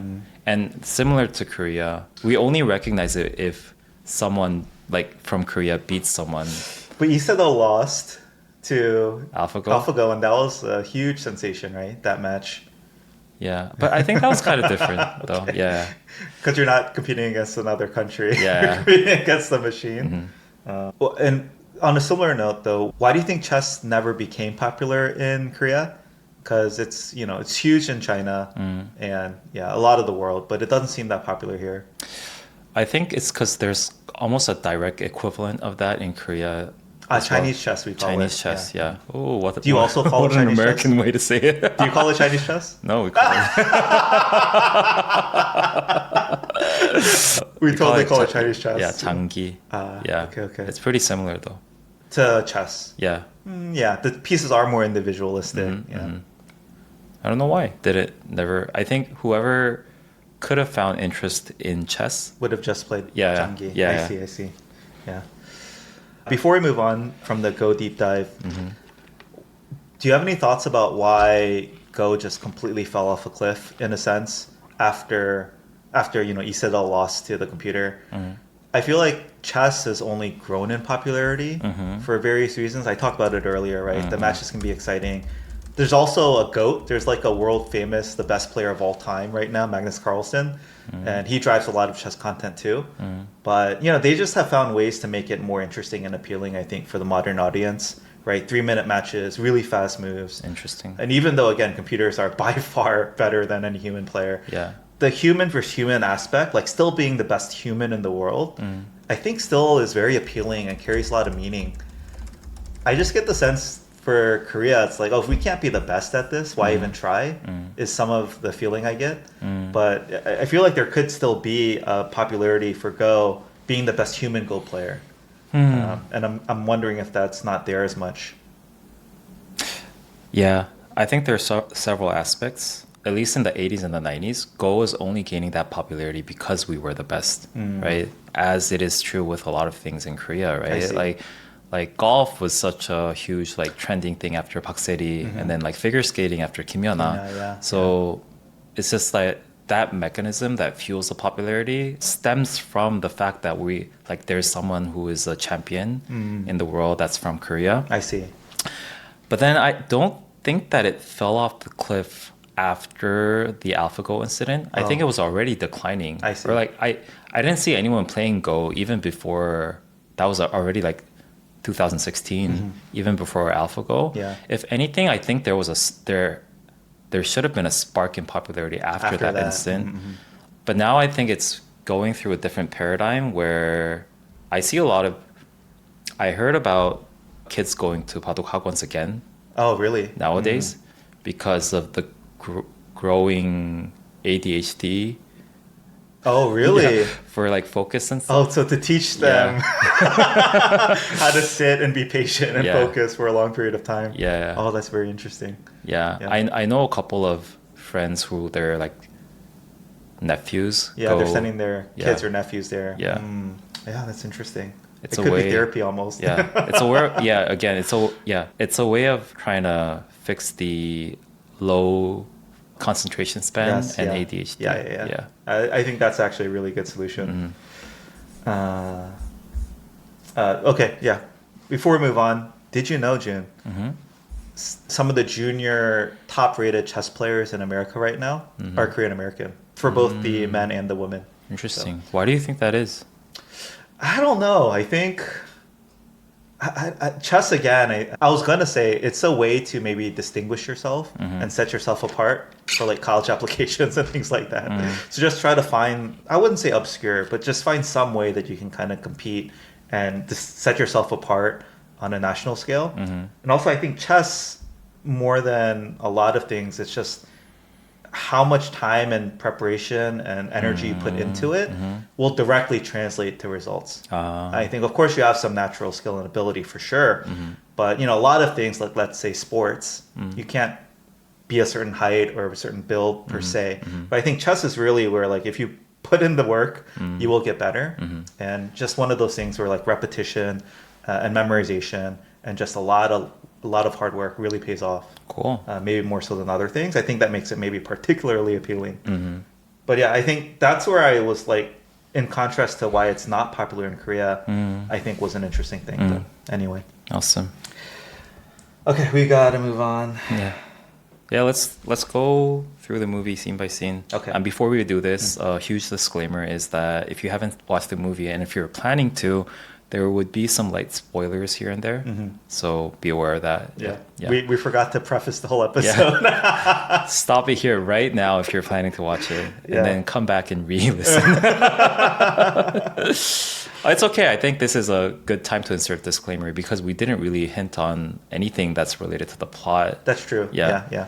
Anyways, in my mind, I think the overarching theme of this movie is individualism versus traditional hierarchy and structure. Oh, I didn't think that this could be a thing that we can talk about, Yeah, but yeah. after watching it, I think the overall theme is about that. Like this whole, again, sensei versus protege Yeah. is already like a hierarchical thing, and like that internal dilemma that this person goes through Yeah. when he finally won his teacher is something interesting. So the first scene starts with this legendary Go player Cho Hun-yeon yeah. beating the world champion at that time, some Yeah. Chinese player, and then he comes back to Korea, and there's this very typical thing that Korea used to do back then, Yeah. like a car parade. Again, that was an era where Korea was seeking for any validation in the international stage if they gain recognition.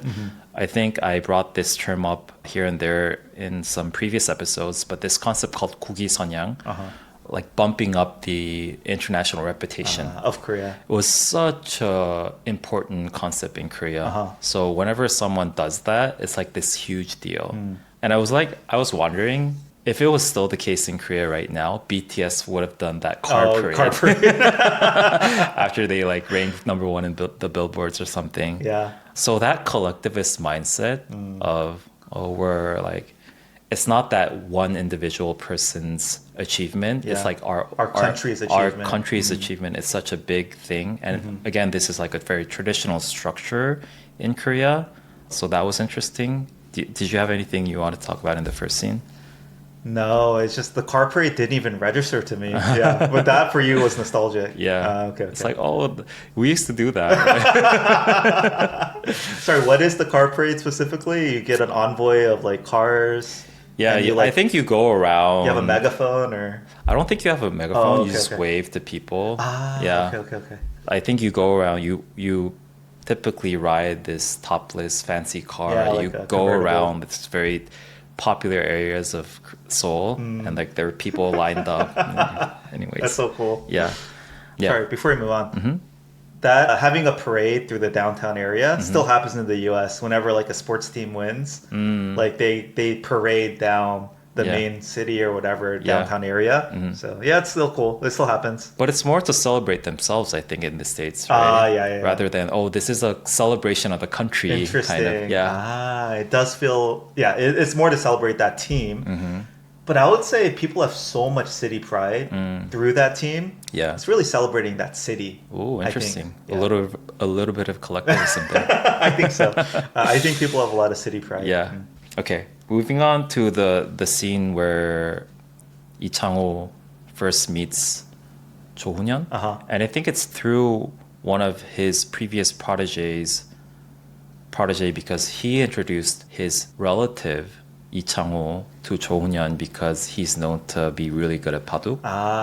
So we have to touch on this because even after watching the whole movie, Jun, I have no idea how these characters know each other. It was very confusing to me. Yeah. And I think they hint on something on the overall theme, which is like traditional hierarchy, because it's kind of funny for Korean people to watch this because that protege, he looks like he's in his 40s or something. He introduced this guy, little kid who's like seemingly 5 or 6 years old, right? Yeah. To his master, and they're relatives. But they mentioned that the 족보가 꼬였어.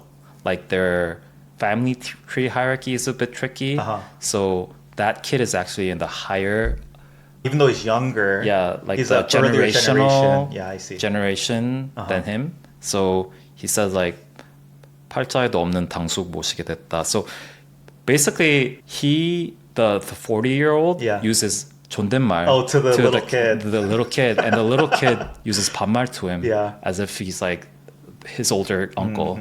And this is hinting on that traditional hierarchy Yeah. thing that was really strong back then. Uh-huh. I don't think this will ever happen in modern day Yeah. Korea, but it was a case back then. Oh, that was the case. Yeah, generation and like family generation was so important. So the hierarchy of where you were in your family's lineage, Yeah. like an older generation versus younger generation, would even trump age. Yeah. Ah, that's really fascinating. Never heard that. So there's a scene where Cho Hoon-yeon finally accepts that little kid as his protege. Yeah. And the kid does a 절, Yeah. like the bowing. Uh-huh. And the other, like that 40-year-old relative, like he bows together because Instinctively. that the older, like the higher person is bowing. So you have he to has follow suit. Yeah, Interesting. Yeah, all that was lost on me. that was pretty interesting. Okay. But it makes sense now. Okay, so the really famous Go player had a pupil who was good but not great. And that person introduced his nephew or Yeah. whatever to him as like, hey, this guy's legit. Yeah. I see. Okay, cool. Yeah, and then this is a kind of cultural thing. So Cho Hoon-yeon goes to, so this guy Lee Chang-ho, he's from Jeonju, which is a city in Jeollado.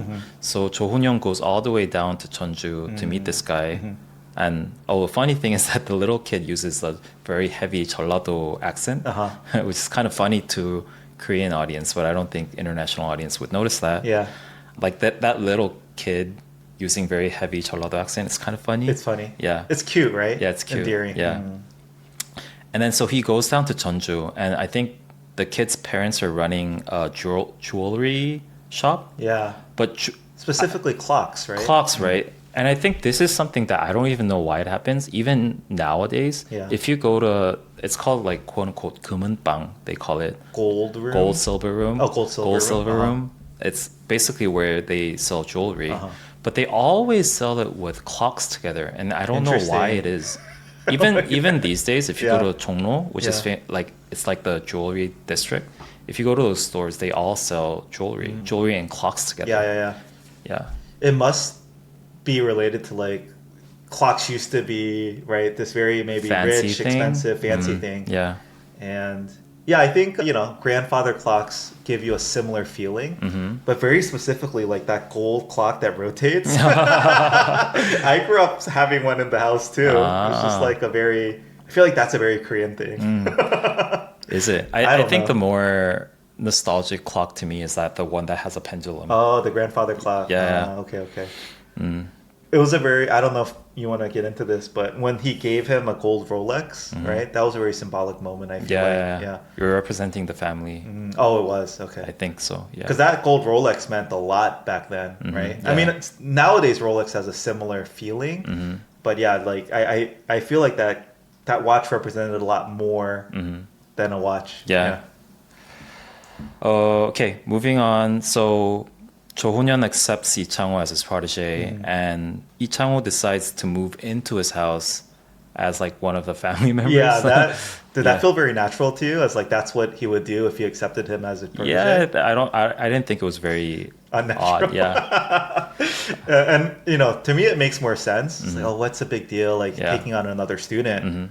But it's almost like a Jung relationship at that point. Yeah. It's like I'm not just accepting you as my student. Like you are the person I'm going to put everything into to Yeah. train, live with me, sleep to everything, just train like that closely. It's like, oh, okay, it is a big deal. So I think this is a true fact that happened, but also it's well used in the movie because it's blurring the boundaries between master and protege and then family kind of together. So there's this hierarchical thing where in the later scene when he beats his master, it's not only like going against like this master and protege structure, but also it's like going against that family structure as well. Yeah. Which is again, it's like also depicted in that scene where the relative is like the family hierarchy is a very important value in traditional Korean culture. Yeah.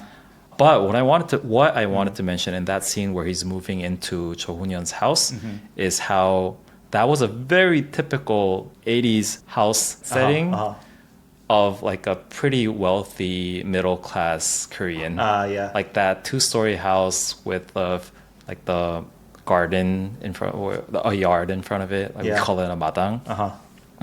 And we used to differentiate those types of houses as 양옥 Rich people, upper No, class. Western house. Oh, yang. Oh, yang. Yeah, as in like 양식, right? Wait, is it Yangban also the ruling class though? No, but that's a different yang. But I'm justified in thinking that Yangwo could have been rich house. Ban, Yangwo? Anyway, okay. Yeah, 양옥 is yeah. Okay. Western house. Yeah, Western style house and with like a two-story, and then inside, I don't know for some reason back in those days we call it rattan. We call it rattan, but like those types of furniture that like bent wood, Ah, yeah. latan, whatever. Do you think that's what it stands for? Latin? No, not that Latin. Oh, I think okay. it's Latan if Latan if Oh, that's the anything. American term for it? Latan. Okay. Anyways, that like basket woven type of furniture Yeah, was yeah, like yeah. a cultural thing back then for like kind of wealthy households. Yeah, totally. And then the car that they're driving, a grandeur. Oh, was that original Hyundai That's Grandeur? the first gen grandeur, No. where it's like the symbol of a rich, wealthy household. I had no idea. Yeah. Yeah. Which like Korean people might notice that Joon is pretty well off Yeah. with like his fame in Paduk. Ah, Yeah. yeah. All of that was lost on me. Yeah. And then, did you see that scene where in the alleyways there's a truck that spits out like this smoke thing? Oh And yeah, then what kids was are that? running. Yeah, it was like fumigating something. Like what? Yeah, I definitely noted that. What the heck was that? That is a very nostalgic scene of the 80s and 90s, and I used to do that too. Really? Yeah. What was it spitting out? Like it looked like delousing something. Like it was trying to like kill The bugs. insects. Yeah. Okay. Yeah. Okay. Isn't that really toxic to go behind? Is it like deep? I don't think it's super toxic. Okay. It must be like whatever approved Yeah. to like, do that in public. Mm-hmm. But it's like, yeah, they used to do that too even in the apartment complexes Oh, yeah. in the 90s. To get rid of bugs. Yeah. And you ran behind that truck or car spitting Yeah. out that stuff. Yeah. It had a very specific scent to it. Oh, really? Yeah. Oh, that's crazy. Yeah. It kind of had like that thinner type of like, it probably is, now that I think about it, it shouldn't be good. To inhale. Yeah. But like that paint scent, or like when you go to a gas station. Yeah, that's not good. That's very unhealthy to breathe in. So it's almost like you could get high off of it, right? Yeah, maybe. The children used to run after it Yeah. because it's kind of fun. It's Yeah, like yeah, smoke. yeah. Yeah. Interesting. Yeah. I think the only thing I could think of that's similar for me in my childhood was when the ice cream truck came around your neighborhood. It had the very classic jingle, like the entertainer, I believe. And you'd run to get $1 and rush out to try to get the ice cream man to stop for you. Yeah. Oh, and also one symbol of a wealthy 1980s and 90s household is that camera that they used when they were taking the family photo. I noticed that. It was a Nikkor 1.4. Nikon FM2. Yeah, well, Nikon camera and then the lens was a Nikkor. Yeah. Yeah, the specific model FM2 Yeah. was like the symbol of Of a wealth. wealthy household. That's Yeah. so funny. Yeah. When my dad, I never told my dad's immigration story, but he said he stopped over in Japan on his way to America, his immigration bag, everything. And the one thing he bought in Japan was a nice Nikon camera. He still has it. I've still shot with it. And then, of course, the second big purchase he made when he got to America was he bought a very old, cheap car. And other than that, he had basically no money left over. But yeah, I mean, back What's then, that I think. car? Oh, dude, my brother is the one who knows all the details, but it was some Chevy car. Yeah, definitely stick manual. Oh, so it wasn't a Japanese car. No. But yeah, my dad stopped over in Japan and bought a Nikon camera. Interesting. Yeah, did you have anything that you wanted to go through? Yeah, let's see. I mean, I think everything we already mentioned. Yeah, Korea loves being recognized in the international stage. The 80s, like just the colors and the patterns and the upholstery on the sofas, like for me, it was similarly nostalgic of the 80s. Yeah. I definitely noted the fumigation truck. Oh, smoking. Oh my God. Oh, I think Smoking everywhere. Yeah, but Yeah. I think Cho Hoon-yeon was very famous to be a for chain smoking. smoker. Yeah. Okay. But yeah, just that also is a very 80s thing to me. I noted their playing style. I don't know if you want to get into that, but I did note the Nikon lens too. But I wanted to bring this up. I felt like the clash in styles was the classic old school Yeah. kind of copy and memorize, stick to tradition. Yeah. This is what works, and just like innovate slowly. Yeah. Whereas the younger prodigy, right, and protege, he took on the more just like completely new, innovative Yeah. form. Individualistic. And so, is that individualistic? Yeah, it's his own style. Ah, see, I never would have associated that playing difference with individualism. Yeah. Right? It's tradition versus modern. Oh. It's, old versus new, not collectivist versus individualistic. I viewed it as like very strict traditional hierarchy and structure versus like very individualistic thing that has never been there before, kind of. Also, it's like in that, I guess, teacher-pupil relationship, would it almost be seen as disrespectful to not follow the same style and play format of your master? Because actually, in the movie, he constantly was telling him, like, you play your own go. Like, you find your own style. So I thought I just wanted to bring that up with you. But not in the beginning, though. Oh, not in the when beginning. he was learning, he kept on saying, like, you shouldn't do it this way, you should do it this and do this it the and way this I way. learned, do it so this even way. after the first time that Lee Chang-ho won over his teacher, he said, sorry for beating you with a bad play. Meaning that he played it in his own style. Yeah. But he called it a bad way, Yeah. right? Like, not the right way to do it. Yeah. Interesting. I noted the scene where it's like playing all white versus all white. That's insane. Oh, yeah. I mean, that's like when people in chess play blindfolded. Like, it's like they're picturing the board in their mind. Crazy. That's crazy. And then the scene when they like switch back and forth. Yeah. That's cool. Yeah. But just like playing white on white stones, that's, to me, I can't even, that's mind blowing to me. Oh, I noticed when they went out to eat, there was like 냉동 삼겹살. 냉동 삼겹살. Right. I think that's popular nowadays for being a throwback to that era. Yeah. Right, where you couldn't get fresh meat, you had to freeze it and thinly sliced. Yeah.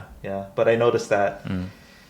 There was that scene where he first plays the master. It's like when he beats the secondary 9-dan, not the main lead, but when the pupil plays the second best player. It just reminded me of like the Matrix. It was like, oh, Neo's fighting Morpheus. Like everyone come and watch this play. Yeah. Which was kind of fun. And then this is where I got into the more philosophical things. Like, what is the core of this story? Is it intergenerational conflict? Is it Korea coming of age? Right? Rather than having the copy, it could become its own and innovative new thing. I thought that was something that was interesting. Also very like Good Will Hunting vibes. Like Robin Williams versus... Matt Damon versus that teacher, right? Where he's like... He's Robin Williams, right? Robin Williams was a therapist, but the math professor, where he just like burns the proof in front of him. And, Matt Damon's like, this is so easy for me. Yeah. And you can't even comprehend my genius. That's crazy. Yeah. And then, this is getting more deep, but when the master, I think, tells him, I'm proud of you. I don't know, June. Has your dad ever told you he's proud of you?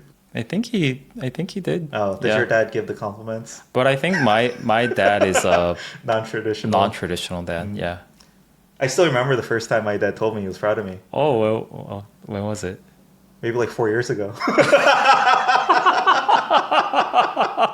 Maybe first and only time. Yeah, I cried like crazy. Really? I didn't even realize I wanted to hear it. What was the occasion? Do you want to share? No, the occasion was nothing special. I think the occasion was us having alone time. He was maybe visiting our house and we had like a quiet moment. But yeah, I never once grew up hearing that. Remotely related to that, I think there's a scene where the movie's trying to depict that they're more than a master-pupil relationship. They're more like father and son relationship because they depict very typical scenes that a father and son would do in Korea. And I want to talk about this as well. It's the 등산, mountain climbing together. Oh yeah, they did that. And then which you did growing up, I remember you said. And then going to a 목욕탕, a public bathroom, and scrubbing the back. Scrubbing the back. That's like a typical father-son relationship type of thing. Is there something similar in the States? Yeah, I mean, it's what's like a typical father-son relationship?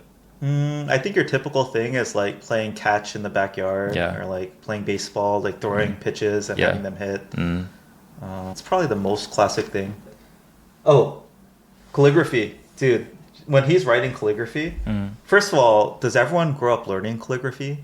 at think some form. That in that generation, Everyone learned. not Lee Chang-wo's generation, but the generation above, Above, they at least knew how to do a little bit. So your grandparents' generation, Yeah, right? yeah. I don't think I've ever seen my parents write Yeah. calligraphy.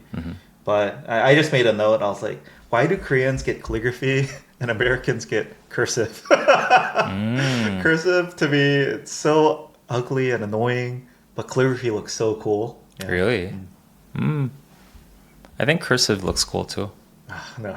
I think there was a big move to stop teaching cursive formally in elementary school education. Oh, they used to? Oh yeah, third grade, everyone learned cursive. Oh. And it was like looking back now, it's like we spent so much time learning and practicing cursive. Wait, what's the value in it? To write faster? I think it's both faster and again like a higher form of writing, right? Where like, what's the point of calligraphy? It's Yeah. like make words into art, right? Yeah. So, but I think it was probably just tradition, but historically probably to be faster. Yeah. And then I only realized this was based on a true story at the very end.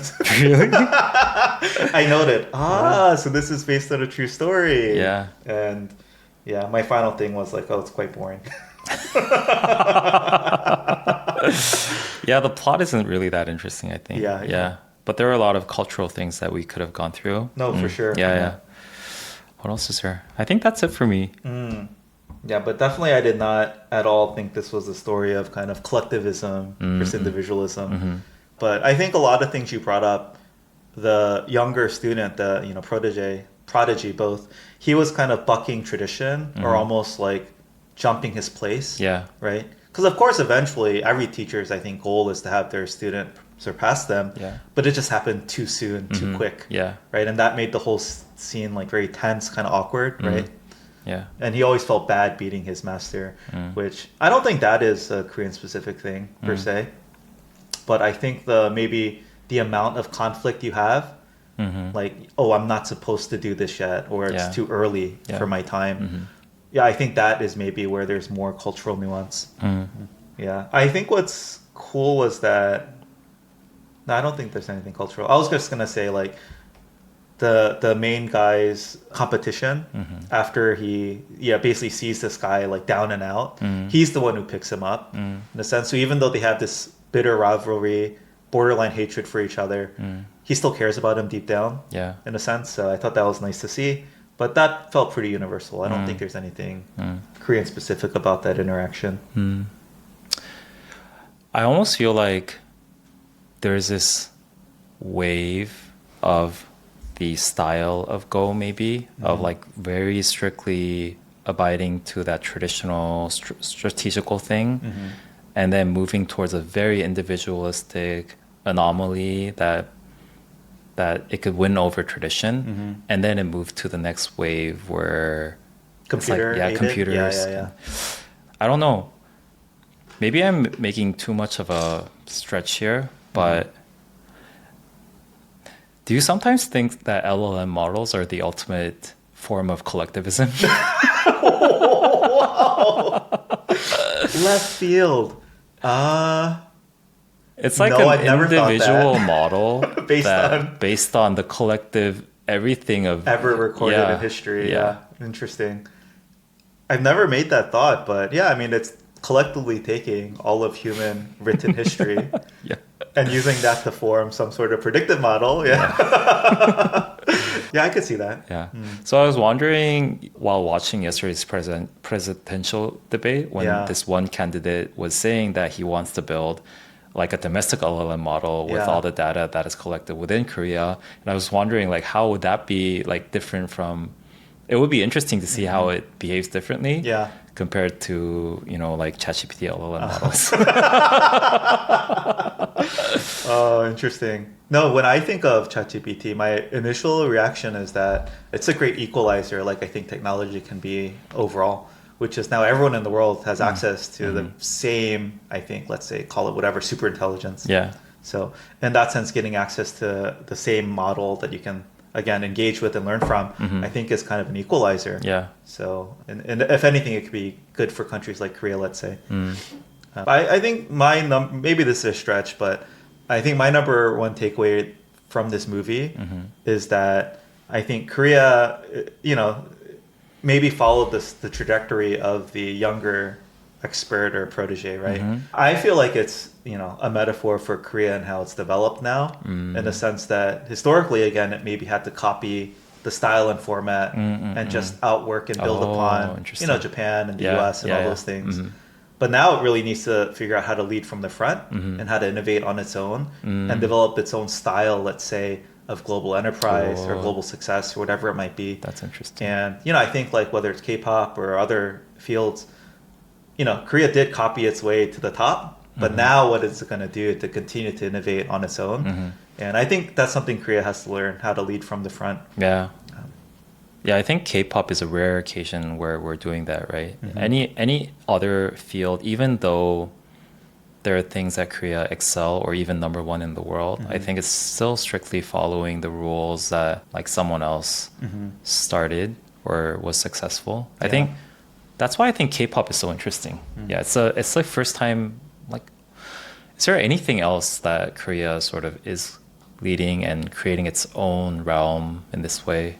I think K-media is unique in its own thing. Yeah. K-pop's interesting to me when you say that. What exactly do you see as, let's say, innovating or leading about K-pop? I think the entire training system is yeah. very unique. I see. Yeah. In my mind, K-pop is taking that, boy band, girl band group, or maybe it's taking the boy band, like New Kids on the Block 80s style, or like J-pop, like girl band group, and just like taking it to its optimal form rather than innovation. So, like the training, production, and like the fandom thing, I think is very unique. Okay. We have to do a K-pop episode. Yeah.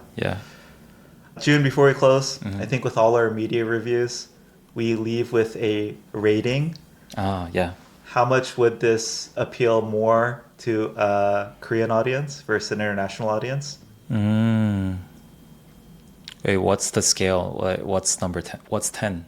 International? I forget what scale we made. I thought, in my mind, we should just keep to the original Korean American scale. Yeah. Okay. So a 1 here would represent this would only appeal to Koreans, and a 10 would represent this is only going to appeal to foreigners. So I want to place it at 5.